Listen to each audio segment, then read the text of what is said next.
It's been said that there are only two types of stories. Someone goes on a journey, or a stranger comes to town.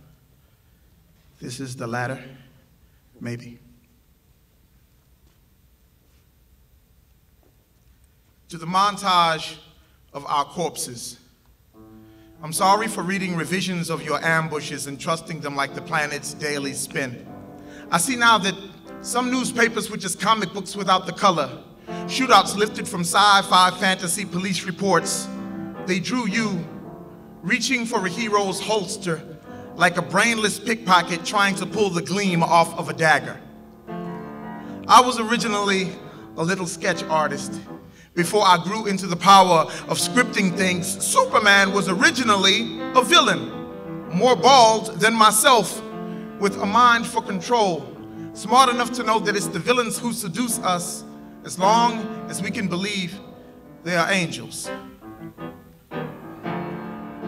I'm sorry I tailored blame for your sagging jeans, when I should have blamed the nightstick for ironing alien creases into your forearms. I'm sorry I smirked at all those stitches. Sorry I shrunk from you. Back then I had no way of posting video clips of your jaw as vulnerable as a sunflower being stomped while your chained wrists were rooted behind your back. No way to root for you, to keep breathing, no way to scream at the screen like a Walking Dead fan begging some Nubian semi-protagonist not to go out into the dark or out into the public. Ain't it messed up that the camera phone wasn't invented until 1997? And I couldn't afford one until 2008? I'm sorry my dad tried to pin your assassination on absent dads, as if pinning down everyone in the house was more respectable than being absent. I'm sorry I listened to him and ignored the distant gunshot pop of your swan songs. What I learned to tune out was the last crackle of the last page of a book burning. I'm sorry that you died before print did. Should have done something. Should have invented the camera phone sooner than Philippe Kahn did. Should have invented time travel in the now, in the past.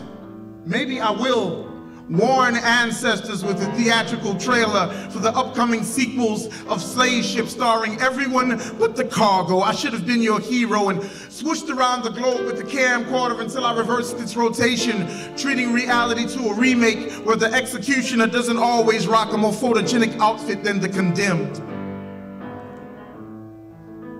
We now have cameras mounted onto every inch of planet, and that trigger-quick cinematographer on the street. We can rewind, travel back in time to before Superman reigned and named himself threatened. But I'm sorry that I can't make them look at footage of themselves murdering you and actually see themselves murdering you. I'm sorry you will suffocate sometime next week, blacked out by a plague of uniforms, just out of range of sufficient lighting because your skin was not sufficient lighting.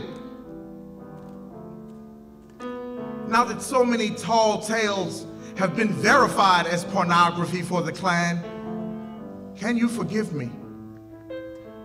We're all sorry that we allowed mutant fiction writers to bang out drafts of our narratives, but we're also sorry we ever entered Superman's private phone booth, saw Earth through a dash cam, witnessed Kal-El removing his wig, smearing the honest from his eyes, to reveal to us necktied apologists that we were never any safer than you were. Thank you.